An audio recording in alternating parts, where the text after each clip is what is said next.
환자분들이 주로 우리 피치료병원 또는 뭐 다른 데 오시면서 온열 치료하면 뭐 어떤 게 좋아요? 이렇게 물어보는 분들이 꽤 계십니다. 그래서 한마디로 항암 치료, 화학요법하고 같이 하면 효과를 좀 상승시켜주는 그런 효과들이 있습니다. 그래서 그런 실험들이 많아요. 항암제 중에서도 뭐 플라티늄, 5FU, 6플라티늄, 뭐 니트로, 메타볼릭, 약제의 종류에 따라서 또 더 효과가 있고 뭐 이런 논문들, 실험들도 있지만 어쨌든 항암 치료하고 같이 하면 효과를 상승시켜준다.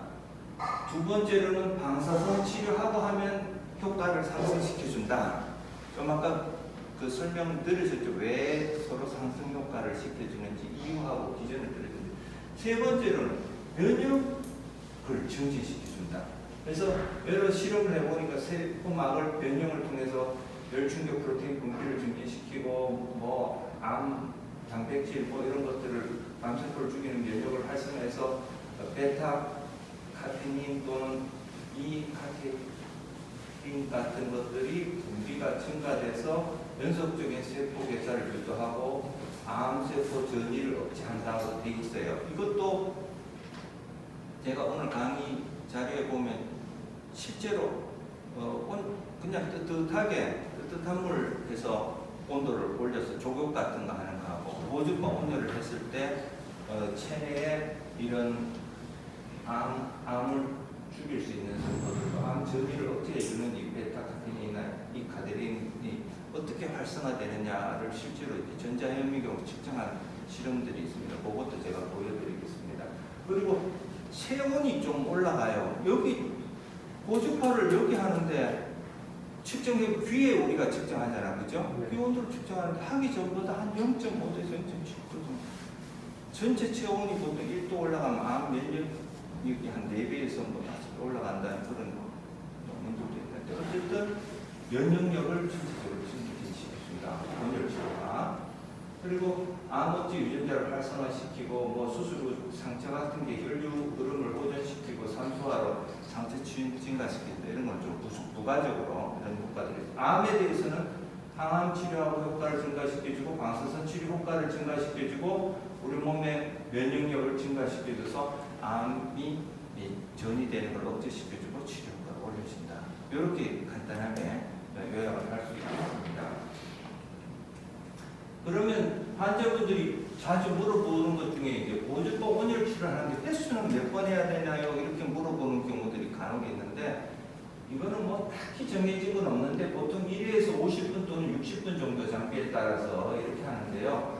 보통 치료 간격은 매일 하면은 히시오 프로테인이 나와서 치료 효과가 좀 떨어진다고 되어 있어요. 그래서 그게 좀 소멸되고 나서 하면 좋겠다 해서 2일 간격으로 주 3회 정도 한 달에 한 4주니까 한 12회 정도 하는 거를 한 사이클로 되어 있습니다. 그래서 보통 한 사이클이 12회 정도 같은 기본 과정이 요걸 한 3번 정도 하는 36회 정도 하는 것이 보통 전체 기본 치료 과정으로 되어 있고 주 3회 정도 하는 것이 가장 좋다고 되어 있는데 이게 뭐 계산하는 공식들이 보통 매일 하면 효과가 떨어진다 이것만 알고 계시고 주 2회나 3회 정도 하는 게 좋고 할 수만 있으면 주 3회 하면 좋다. 이 정도 알고 계시면 될 것 같아요. 그리고 방사선하고 같이 하면 효과가 좋다 하는데 그 객관적인 증거가 있느냐? 이거는 여러 연구 결과에서 보면 완전 관해요. 암이 있으면 암이 50% 이상 덩어리들을 줄여뜨리는 그래서 그걸 파셜 리스폰스라고 하는데 완전 관해는 암이 있는 덩어리를 거의 없애는 정도 를 완전 관해라 하는데 그런 것들이 다른 치료 또 방사선이나 항암치료만 하는 것보다 온열 치료를 같이 하는 경우에 완전 관해율을 훨씬 높여준다 이렇게 되어 있습니다. 그리고 미국 국립암 연구소의 홈페이지에 나오지만 모두는 아니지만 많은 연구 결과에서 방사선 온열 치료가 생존율 증가에도 효과가 있는 거고 어떤 연구에는 보면 방사선 온열 치료 같이 해도 효과가 큰 차이가 없다는 것도 몇 개 있지만 많은 연구 결과에서 같이 해준 게 국소 치료 효과도 30에서 50% 있지만 생존율도 1% 증가시켜준다는 게 있어요. 이게 만약에 모든 연구 결과에서 생존율이 증가한다. 이랬으면 온열 치료도 아마 의료보험에 됐을 거예요. 의료보험이 안 되는 게 몇몇 개를 해보니까 같이 하는데도 큰 차이가 없더라는 논문들이 나오기 때문에 의료보험에는 안 되고 실손보험에 되는 그런 이유가 될 것 같아요. 그리고 서로 상승 효과를 올리는 이유는 생물 실험이나 사람에서 여러 전향적인 무작위 연구나 여러 임상 연구에서 해보니까 단독으로 하는 것보다 서로 상승 효과가 올리더라. 그런 문헌들이 있습니다. 이게 이제 전향적인 랜더마이즈드 클리니컬 트라이얼이라는 건데, 전향적으로 어떤 연구 이렇게 치료해보고 이렇게 치료해보고 똑같은 예후에 있는 사람을 비교해보는 거예요. 어떤 사람 방사선만 하고 어떤 사람 방사선 온열만 같이 해보고, 그래서 똑같은 1기 환자들 또는 2기 환자들을 비교해보니까 이 빨간 게 온열 치료를 같이 한 건데, 같이 한 그룹에서 이 만델지라는 사람이 1999년, 95년, 2005년, 2000년 여러 연구하는 작자들, 여러 사람들이 있지만 완전 관해하는 퍼센티지가 온열 치료를 안 했을 때 이 정도 퍼센티지 같으면 여기는 4, 50%, 50%는 안 되죠. 근데 같이 했을 때는 한 75, 80% 가까이 이렇게 좀 각자 연구하는 기관이나 대상에 따라 다르지만 어쨌든 전체적으로 같이 해주는 것이 완전 관해율을 높여준다는 것들이 대부분. 그리고 아까 제가 전에 말씀드렸다시피 이거는 방사선 온열 치료, 병합 치료의 오버롤 생존율을 올린다는 그런 논문들이 상당히 있는데 다 그런 건 아니에요. 일부는 별 차이가 없더라는 것도 있지만 랜더마이즈 트라이얼 자궁암 경우에 2기 말 3기, 4기 했을 때 방사선 단독으로 했을 때보다는 방사선 온열치료 같이 했을 때 생존율도 유의하게 올린다는 이런 논문들도 상당히 있다는 걸. 그럼 어떻게 같이 할 때 효과가 있는지에 대한 설명을 하기 위해서 아까 설명을 잠깐 드리면 S페이스라고 DNA가 복제한 신테틱 베이스, 그리고 분열하는 M페이스, 마이토틱 베이스, 그리고 G1 베이스, 세포의 성장 시기, 세포 분열 준비 시기, 이렇게 보통 모든 세포들을 이렇게 분열하면 나누는데요. 이거 실제로 우리가 실험을 해보면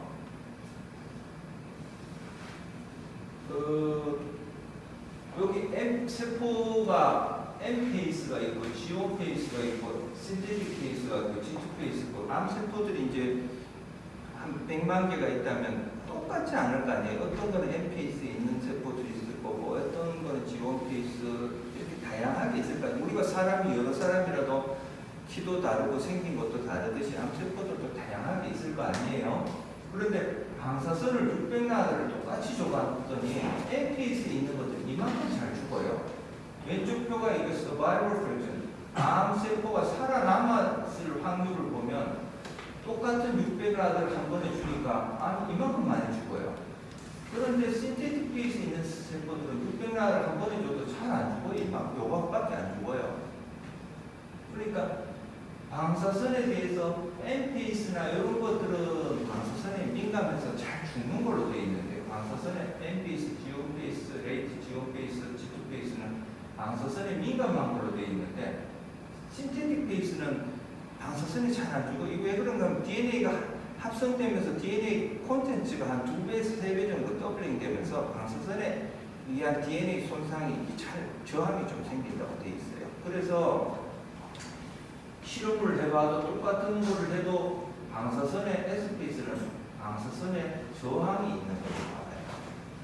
그런데 온열 치료를 해보면 똑같은 45도에서 15분 정도 온열 치료를 해보면 S페이스 있는 셀이 이만큼 잘 죽어요.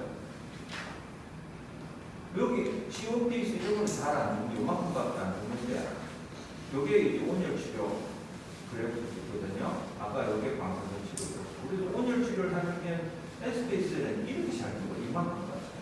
그래서 온열 치료에는 S세포가 굉장히 민감하다고 되어 있어요. 그런데 우리가 방사선 치료를 오늘 해요. 이분 방사선 치료를 하고 방사선에 잘 죽는 거는 다 죽고 방사선에 저항이 있는 S페이스는 남아있을 거 아니에요. 살아있는데 요거를 온열 치료를 같이 해버리면 방사선에 잘 죽는 것도 다 죽이고 방사선에 저항이 있는 SPS까지 온열 치료에서 같이 죽이니까 치료 효과가 상승 효과가 나타나겠죠. 그런 설명을 나타내는 표예요. 그리고 둘째는 온열 치료 시 세포 내 산소 농도를 증가시켜요. 그래서 방사선 치료 효과를 2배에서 3배 상승시킨다는 건데요. 보통 우리가 일상적으로 방사선 치료하는 양이 2g이에요. 200cg, 200 나도 2g라는데 요만큼 방사선 치료를 보통 줄 때요. 암세포가 살아남을 프랙션이 에어레이션, 산소가 잘 통하고 공기가 잘 통할 때는 요만큼 방사선을 주면 암이 이만큼 죽어요. 이만큼 죽어서 요거밖에 안 살아남아요. 그런데 복식세대라고 산소가 좀 없는 세포들은 똑같은 방사선을 줘도요. 요만큼밖에 안 죽어요. 이만큼이 살아남아요. 서바이벌 프랙션. 그러니까 이 차이가 엄청나요. 그걸 전문 방사선 생물학적으로는 옥시젠 인핸스먼트 레이쇼를 하는데 이게 2.5배에서 한 3배 정도 차이 난다고 했습니다. 그래서 방사선 치료를 할 때는 산소 공급을 잘 해주면 방사선 치료 효과를 훨씬 잘 올릴 수 있다고 방사선 생물학에 이렇게 여러 실험에 보면 그런 게 나와요. 그런데 산소가 없을 때는 이거밖에 안 돼요. 제가 근데 설명드렸죠. 암이 여기 있는데 무슨 암이든지 수술을 해서 이 암덩어리를 드러냈어요. 그럼 암덩어리 주변의 정상 조직도 이렇게 같이 드러낼 거 아니에요? 그러면 이쪽에 근데 원래 암이 있던 자리가 대장암도 50% 이상 재발하는 게 원래 병소고 지금 유방암도 통계를 보면 한 47%, 48%, 그 절반 정도가 원래 암이 있던 자리가 제일 재발할 위험이 높은 자리인데 그걸 암을 드러내면서 주변의 정상 조직까지 주변의 혈관도 같이 드러냈을 거 아니에요, 덩어리를. 그러면 이쪽이 제일 재발을 많이 하면 여기 혈관 공급이 잘 안 돼요. 그러면 이쪽이 재발을 잘하는데 방사선 치료 효과도 다른 데보다 덜 들어갈 거 아니에요. 그런데 여기 온열 치료해주면 이쪽에 산소 과도를 높여줘서 치료 효과를 올려준다. 그게 이제 다음 표에 나와요. 온열 치료에 보면 세포의 산소 농도를 올려서 산소 부피좀 올려줘요. 이게 온열 치료하기 전이고 하고 났을 때 보시면 산소 포화도가 빨간 게 높아지는 거고요. 파란 게 낮는 건데 암세포 내에 이게 산소가 잘 안 들어가서 이렇게 좀 낮은데요. 온열 치료를 하고 나면 이렇게 파랗던 데가 빨갛게 산소 공급이 좀 증가되는 걸 볼 수 있죠. 그죠? 방사선 치료만 하는 것보다 온열 치료에서 산소 포화도가 높을 때 방사선 치료하면 방사선 치료 효과도 높아지잖아요. 그죠? 그런 기전이 또 있을 수 있어요. 이게 실제로 세포 내 산소 농도를 측정해 보니까 방사선 온열을 같이 할 때 방사선 단독으로 하는 것보다는 옥시제네이션이 훨씬 더 많다는 게 여러 실험 실제 인트라셀 세포 내에 산소를 측정해 보니까 이런 결과가 나온다는 거예요. 그래서 궁극적으로는 방사선 치료만 해도 암이 이만큼 잘 치료가 되지만 방사선 온열을 하든지 온열 방사선을 같이 병합해서 할 때는 방사선 단독으로 해서 치료할 수 있는 치료 효과보다 훨씬 상승 이만큼 더 암을 잘 죽일 수 있다는 거예요. 이게 한 30에서 50% 정도의 시너지틱 효과가 있다는 거예요. 그래서 방사선 단독으로 하는 것보다는 방사선 온열을 같이 해주는 게 효과가 좋다. 이렇게 말씀드릴 수 있고 그 논문들하고 왜 그런지 그 이유를 설명드렸습니다.